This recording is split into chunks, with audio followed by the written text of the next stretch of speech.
Bien, respecto a la entrevista publicada ayer por The New York Times y que ha sido recogida en diversos diarios del país, estamos en la línea con el periodista Gustavo Gorriti justamente para conversar al respecto. Buenos días, señor Gorriti. Buenos días, ¿cómo está? Bien, la primera pregunta que surge sería ¿por qué? ¿Por qué el New York Times se interesa, va a buscar al presidente Fujimori a Japón para sacar esta entrevista y en los términos que lo hace? ¿Cuál es su opinión al respecto? En primer lugar, no lo va a buscar. El que hace la entrevista es el corresponsal de New York Times en Japón, James Brooke. Bueno. El que lo haga también tiene algo que ver con los intereses y la elección de Brooke. Es una época que no es muy activa periodísticamente.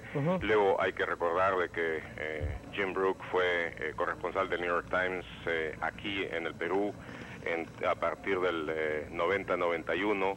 Estuvo en Sudamérica, es decir, estaba basado en Buenos Aires durante buena parte de los años iniciales del Fujimoriato, y entre todos los corresponsales que he conocido el New York Times durante los últimos 20 años, es el que de lejos tuvo más simpatía por Fujimori. En determinado momento yo llegué incluso a decirle en aquellos años que él tenía una pequeña confusión geográfica. Estaba seguro de trabajar para el Times, pero no para el de New York, el New York Times, sino para el Times de Washington, el Washington Times, que es ultraderecha. De manera que no me sorprende, Brooke le ha tenido siempre simpatía a Fujimori y la nota lo refleja claramente así. Bien, en todo caso, ¿qué le parece? Es decir, el artículo definitivamente habla bien respecto a la imagen de Fujimori. Como usted bien dice, señor Brooke, parece que tendría alguna simpatía con Fujimori, pero sin embargo hay muchas cosas que no son mentiras. Es decir, habría muchas críticas en el artículo que el gobierno peruano debería recoger, ¿no le parece a usted? Bueno, el artículo tiene varias partes. En primer lugar, es una especie de retrato a un exiliado, a un exiliado en la misma forma que lo fue, por ejemplo, otro presidente fugitivo, otro líder fugitivo, perdón, Bettino Craxi en Túnez. A la vez recoge en forma totalmente acrítica los argumentos de Fujimori. Tiene un par de datos notoriamente falsos, como mencionar de que a Montesinos solamente se le encontró 77 millones, como si eso fuera sido todo lo que Montesinos robó. Pero aparte de eso, sí, lo que el artículo refleja es en gran medida no solamente el retrato así hecho con mucha simpatía de Fujimori, sino también indirectamente la suma de incompetencias y hasta ridícula estupidez por parte de las autoridades del gobierno de Toledo en la búsqueda de la extradición de Fujimori. Por ejemplo, se menciona, y eso por supuesto para un lector que no esté vinculado con el Perú, obviamente se va a ver como una cosa grotesca, de caricatura, el hecho de los meses que les tomó intentar hacer la traducción del expediente para la extradición sin haberlo conseguido finalmente.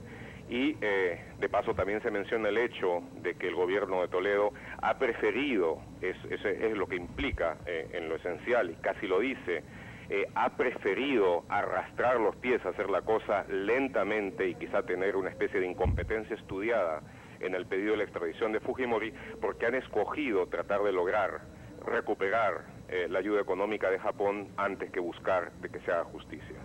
Y en ese aspecto, obviamente, Toledo, si es así, corre no el riesgo, sino la certeza de quedarse sin soga y sin cabra, de no ser ni siquiera mínimamente respetado por los japoneses, de no conseguir los niveles de ayuda que desea y finalmente de no lograr la extradición del fugitivo. Ahora, el presidente Toledo hoy día mencionó en la mañana que efectivamente él va a desbloquear unos préstamos del gobierno japonés. ¿Sería justamente a lo que se refiere el periodista Brooke al respecto a que el presidente Toledo ha preferido la ayuda económica a que efectivamente hacer pues todo lo necesario para extraditar a Fujimori al Perú? Sí, y si es así, sería algo de no solamente una torpeza inaudita, sino que representaría además traicionar todo aquello por lo que luchamos y por lo que finalmente se llevó a Toledo a la presidencia de la República. Nadie respeta a los mendigos. Ningún país va a respetar a quien renuncia a lo elemental en cuanto a buscar de que se haga justicia por tratar de pedir alguna colaboración. El Perú debió haber tenido una actitud muchísimo más severa en pedir la extradición de Fujimori desde el Japón. El hecho de que el gobierno japonés haya indicado de que no lo va a extraditar porque se trata de un ciudadano japonés, indica de que fue cómplice de haber mantenido a un impostor en la dirección de los destinos del Perú durante cerca de una década, y de que ahora también se hace cómplice en proteger a quien tiene tanto que responder ante la justicia en el Perú. El Perú es un país grande, el Perú no es una república bananera, y por estar mendigando un cierto nivel de ayuda, no puede de ninguna manera renunciar a aquello que es parte fundamental de la lucha por la democracia en el Perú. Como digo, se lo puso, Toledo llegó a la presidencia gracias al movimiento por conquistar la democracia en el Perú. Él no tiene la autoridad como para dejar de lado las demandas porque se lleve a cabo una justicia plena y porque se esclarezcan todos los latrocinios y las fechorías cometidas durante la década pasada. Justamente en relación a ese deber del gobierno de Toledo de traer a Fujimori y de sancionarlo por las faltas que haya cometido, ¿cuánto compete, teniendo en cuenta la independencia de poderes, cuánto compete al gobierno del presidente Toledo y cuánto al Poder Judicial, teniendo en cuenta que son poderes independientes, como se menciona pues últimamente en los últimos días, en los últimos tiempos? Son poderes independientes y autonomía, y con autonomía, pero es obvio que forman parte de un mismo Estado y que hay muchísimos vasos comunicantes entre el uno y el otro, y no son solamente los de asignación presupuestal. Y además hay una serie de acciones de orden político, de orden diplomático, tanto en el aspecto bilateral como multilateral respecto a Japón, que hubieran mandado un mensaje por completo diferente. De nuevo, tanto respecto al Japón como respecto a la comunidad internacional en cuanto a la actitud del gobierno del Perú respecto a Fujimori.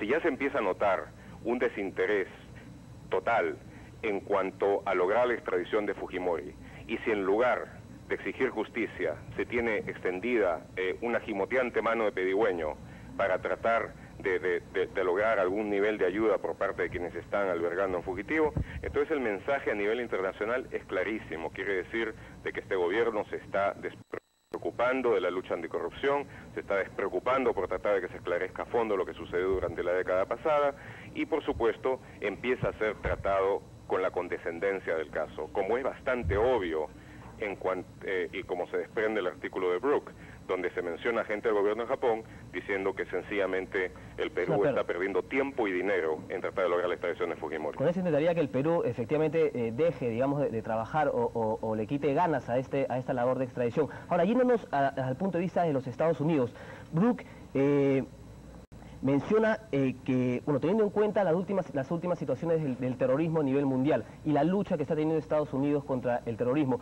él inteligentemente trata de relacionar a Fujimori con una lucha efectiva contra el terrorismo. ¿Usted cree que efectivamente Bush podría apoyar un retorno del presidente Fujimori, teniendo en cuenta todo lo acontecido después del 11 de septiembre en relación a la guerra contra el terrorismo y efectivamente a los ciertos logros que se podría indicar que tuvo Fujimori en este campo?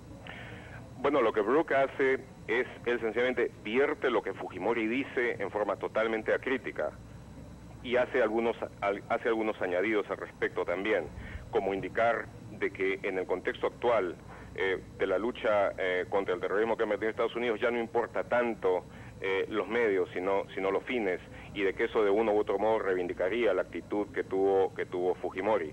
Indica además del otro lado que, bueno, Fujimori está esperando un tiempo, así como Alan García esperó el suyo antes de regresar al Perú. Hay que decir frente a eso de que hay notorias diferencias. En cuanto a Estados Unidos, por supuesto, si a alguien se le ocurriera de que en Estados Unidos, para tener eficacia respecto a la lucha contra el terrorismo, hay que llevar a cabo un golpe de Estado y poner al jefe de la CIA a dirigir el país y a robar lo que le venga en gana, obviamente no solamente no lograría su propósito, sino lograría que lo pongan en un manicomio de una sola vez. En cuanto al hecho de que Fujimori haya logrado un prestigio internacional como una persona que logró eficacia en cuanto al combate contra la insurrección senderista, eso es cierto, lo consiguió en gran parte por reportajes poco críticos y poco profundos como los que se hicieron durante la década pasada cuando Brook estuvo aquí. Quienes terminaron con la guerra en lo esencial fueron quienes lograron la captura de Abimael Guzmán, la gente del GEIN de la DINCOTE. Y ese grupo fue creado, hay que decirlo claramente, durante el gobierno anterior a Fujimori, el gobierno de Alan García. Lo que Fujimori creó durante esos años como aporte propio para la lucha contra el terrorismo fue el Grupo Colina. Ambos grupos, cada uno hizo su metodología.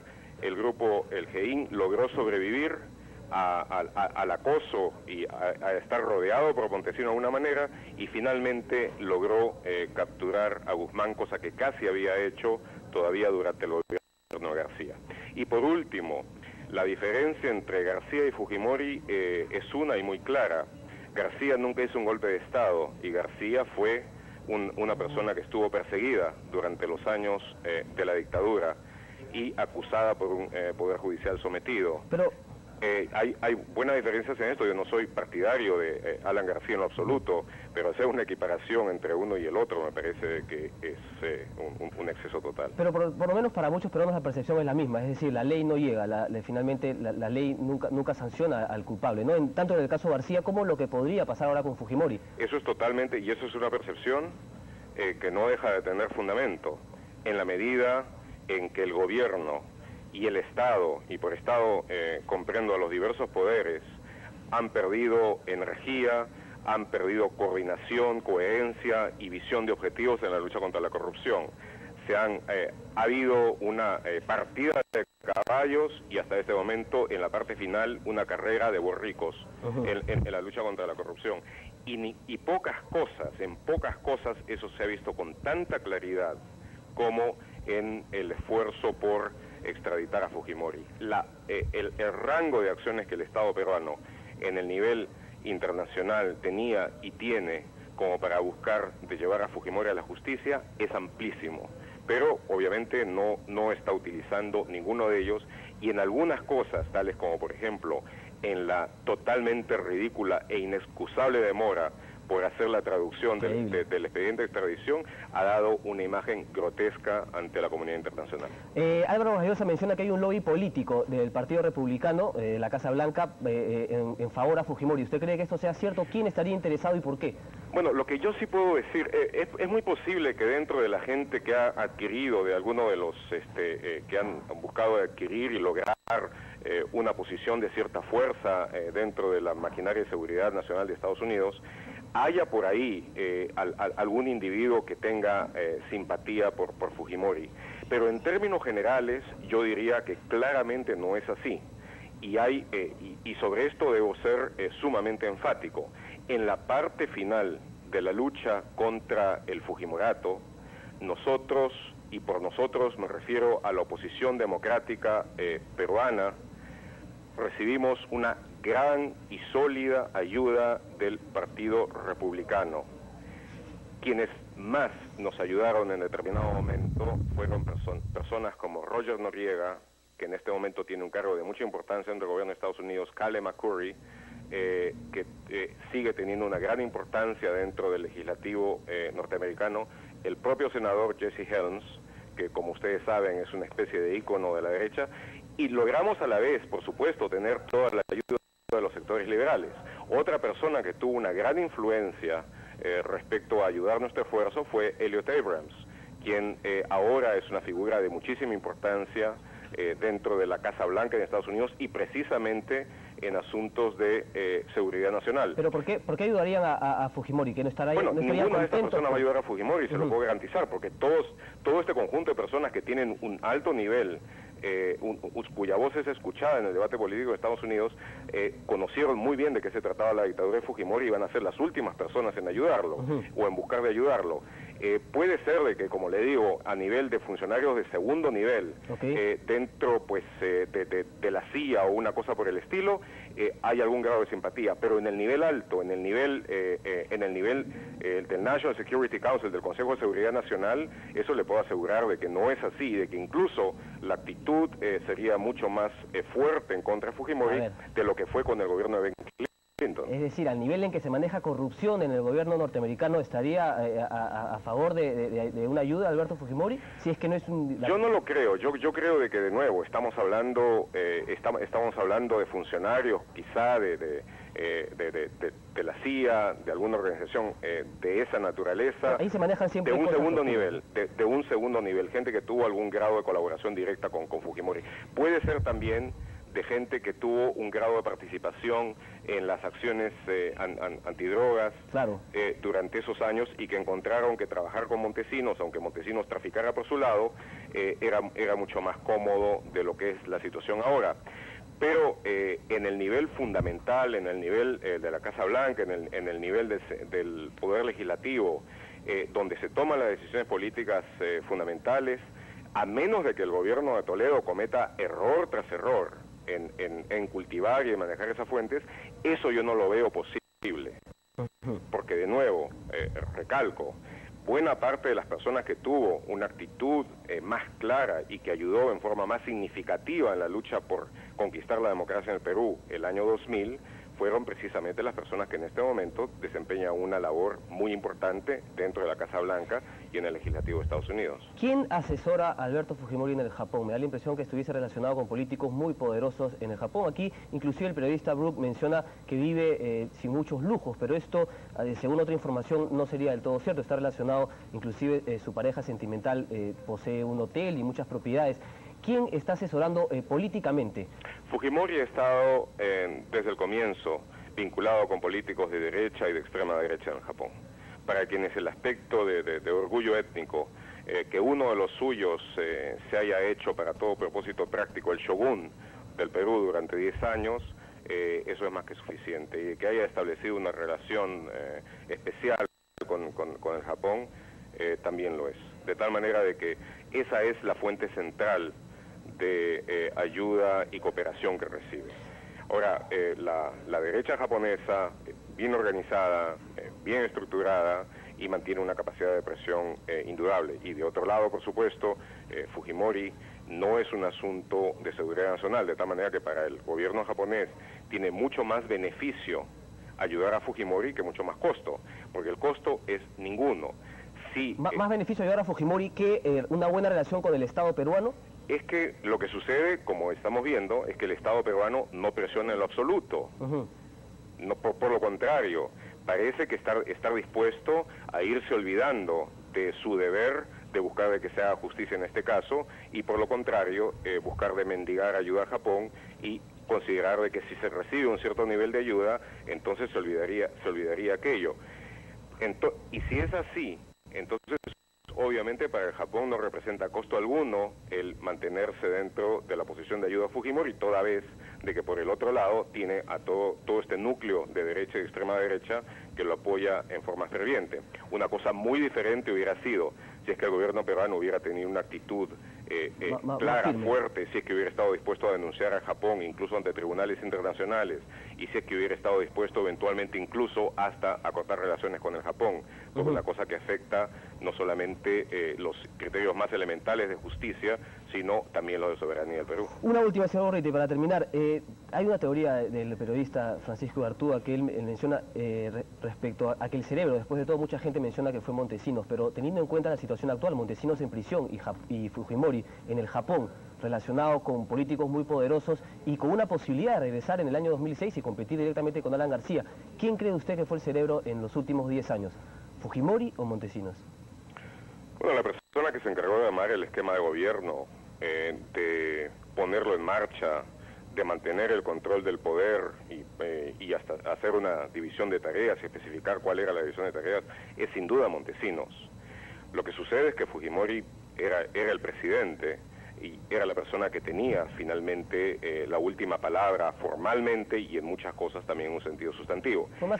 Además Fujimori tuvo una actitud, si se quiere, astuta, la actitud finalmente de un comerciante al por menor, de un tendero de esquina, pero no puso el dinero en el circuito de las Bahamas ni en el circuito de Suiza, Luxemburgo.